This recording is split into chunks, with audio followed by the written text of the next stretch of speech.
again, like, why do you keep saying you're going to continue delivering on stuff that Canadians doesn't feel is actually changing their life for the better?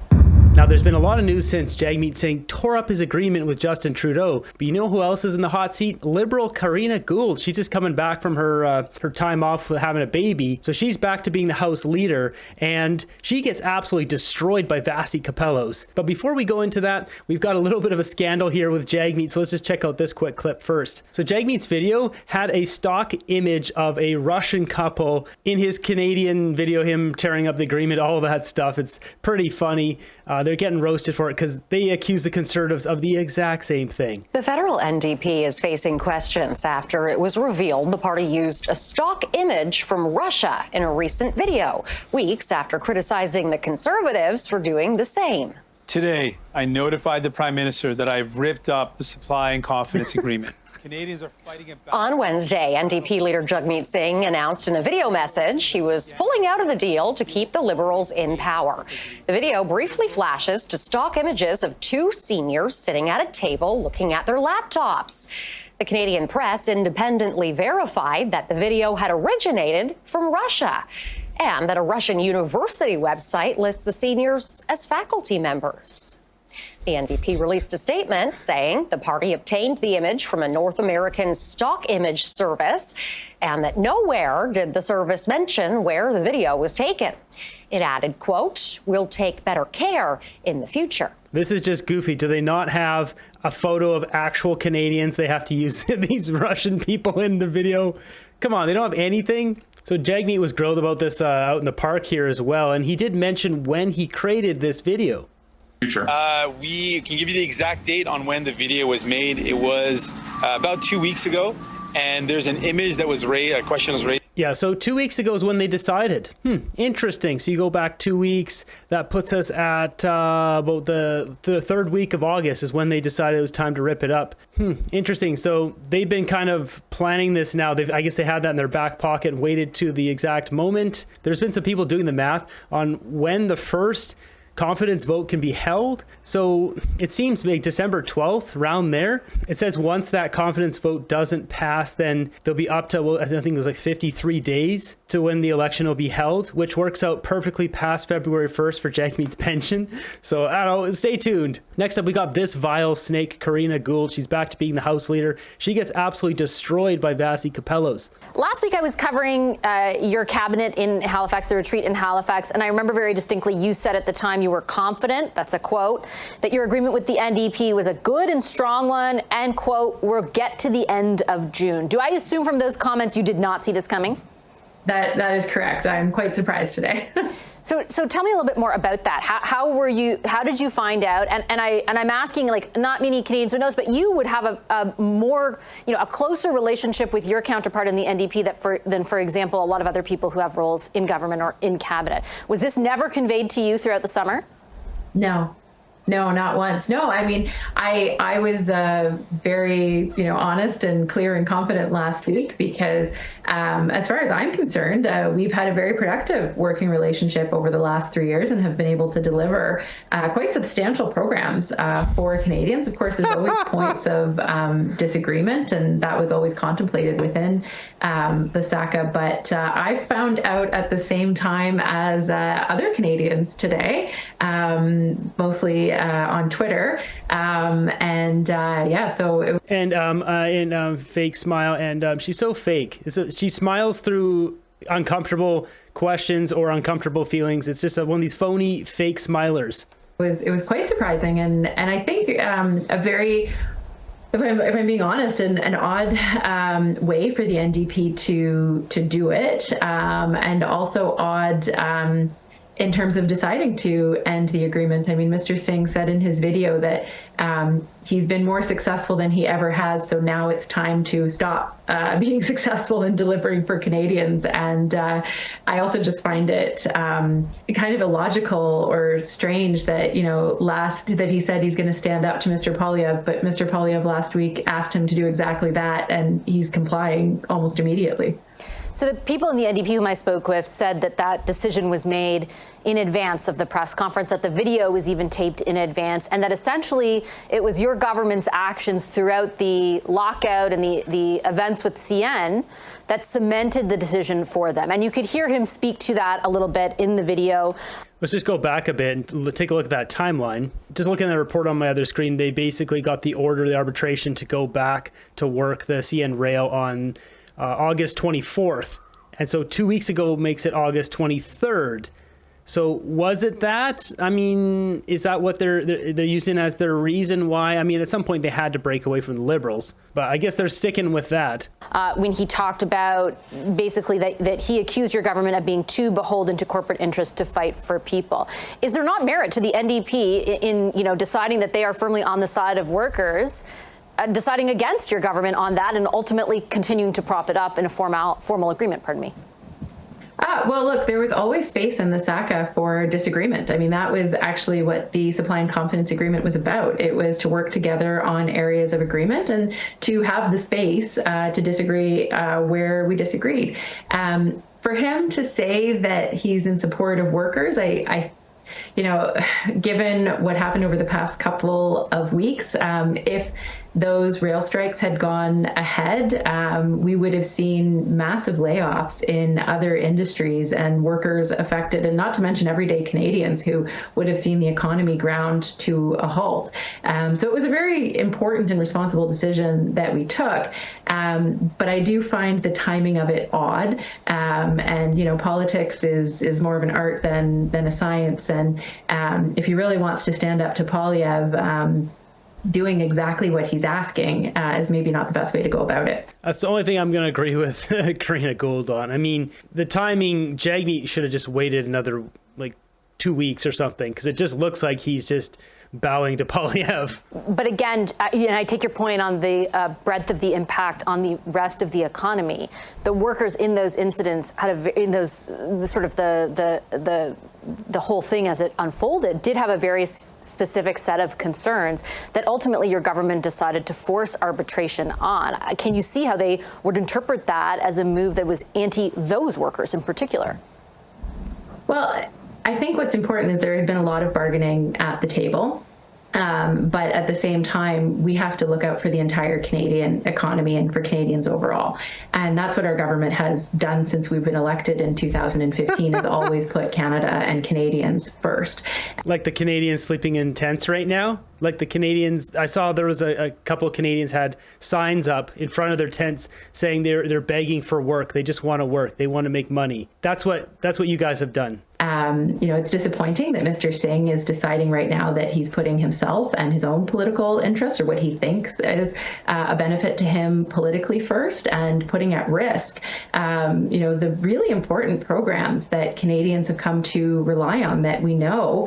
No, nobody's relying on these programs. There's 12 people relying on these. That's it. That the Conservatives, under the leadership of Pierre Poilievre, will cut and get rid of things like dental care and pharmacare and childcare. Get rid of it. Things that matter to Canadians. So no, just get rid of it. It's unfortunate, but that's the decision of the NDP, that they're putting their own political interests ahead of the interests of Canadians. If you feel that all that is at risk, and I take from that, you mean that if Poilievre is elected and ultimately beats your party or the NDP, that will come to fruition. Does that mean, can Canadians interpret from those comments that you think the likelihood of an election has just increased? Well, it's a really good question, and I don't know if that's true or not. I guess we'll have to see how things play out over the next couple of... She's such a liar. She knows it increases the chance of election, because if you're in a coalition, you can just pass everything you need. You got all the votes. She's a liar. Just admit it for once. Just say something honest for once in your life, Karina. Weeks. One of the things that the NDP statement said, and remember, there haven't been many conversations about this, but that they're going to take things on a case-by-case, vote-by-vote basis. We're going back to kind of minority parliaments as usual. The SACA is not a first in Canadian history, but it's the first time that an agreement like this has happened at the federal level. So minority parliaments have existed without these kinds of agreements. So, my job now as House Leader is to work with the opposition parties, and, that could be the NDP on some things, it could be the Bloc on some things, it might even be the Conservatives on other things, to continue to deliver for Canadians. So that's what I'm focused on. And, there's still elements, I think, that are priorities for the NDP that they will want to see followed through. But that's going to be up to them now, I guess. When you say, and the Prime Minister has said this frequently, including today, that you're going to continue to deliver for Canadians, what exactly does that mean? Because I think the message that they're sending through public opinion polling is that they don't think you're delivering for them. Yeah. There are really big new programs that didn't exist 9 years ago or 8 years ago. So we are... First off is sleeping in a tent in the streets. Going to continue to implement childcare. I was the Minister of Families that spent a lot of time negotiating those agreements. It's not done yet. There's still more work to do. Dental care. Yes, it's being rolled out across the country, but it's not done yet. There's still more work to do. When it comes to the green transition, things that we hear from Canadians that they like, those actual policies and those programs are important and meaningful for them. But they're not done. We still have to work. Look at Vassy's face here. She's not buying a word of this. Look at her. She's stone cold. With the provinces and territories to implement some of them. We're still working to make sure that those policies are in place at the federal level and to deliver those actual tangible results to Canadians. So we've begun those process. They're in implementation, but it's not done yet. And certainly what I hear from Canadians and people in my community is that those are things that they like and they want to see continue. But I think what Canadians also can understand and see is that those programs are at risk if the Conservatives come into power. So look, our job as the government, we are in government right now, is to continue to govern effectively for Canadians. It's to continue. The way she speaks, our government is in government right now. She knows full well they're out. To deliver the policies and the programs that we have put in place and to make sure that we're doing that effectively. And that's my job as House Leader, is to make Parliament work and to continue to govern for Canadians. But it's that last part around effectiveness that I think is the point Jagmeet Singh is trying to make today, or it appears to me is saying is kind of the friction point between his party and your party. You name a number of programs. You say you've implemented them, but there's still a way to go before they fully take effect. Think of childcare, for example. I'm not taking away from the impact it's had so far, but only 30% of kids across the province, a recent study showed, actually have access to those spaces. There is a severe shortage. When you talk about bettering the cost of living, for example, or issues around affordability, at the same time, GDP per capita under your government in 6 of the last 7 consecutive quarters has declined. That's the steepest decline outside of a recession. Again, why do you keep saying you're going to continue delivering on stuff that Canadians doesn't feel is actually changing their life for the better? You've had 9 years. Just today, Vassy, the Bank of Canada did issue another interest rate cut. And these are because of policies that we have put in place. I mean, So just a little update here. Yeah, Bank of Canada. This is filmed 3 days ago. So Bank of Canada cut the rate by 0.25 basis points. Yeah, they're just trying to lean on that. It was like convenient timing. We came out of the COVID recession, the COVID pandemic, into a very difficult world, and we needed to make sure that we were being fiscally responsible to ensure that we could get global inflation under control. The interest rate cut today is an important one. Hopefully, we'll continue to see more of those. Childcare, yes, there are more spaces to create, but that very statistic that you quoted actually demonstrates an increase in spaces since the National Childcare Program came into effect.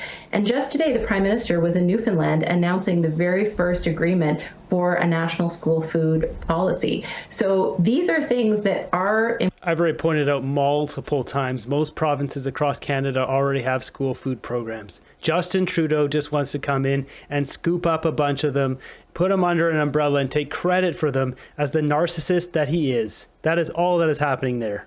important that are working. You promised, with great respect, Minister, you promised that national school program in 2021. You announced it in April. 5 months later, you're making the first announcement with one Liberal government, essentially, that remains provincially. You have not come to agreements with other provinces across the country. We don't know exactly how soon that will all be implemented. It's the same thing over and over, right? And I take your point, like, it's not nothing, in fairness, but you're just telling people more of the same is coming.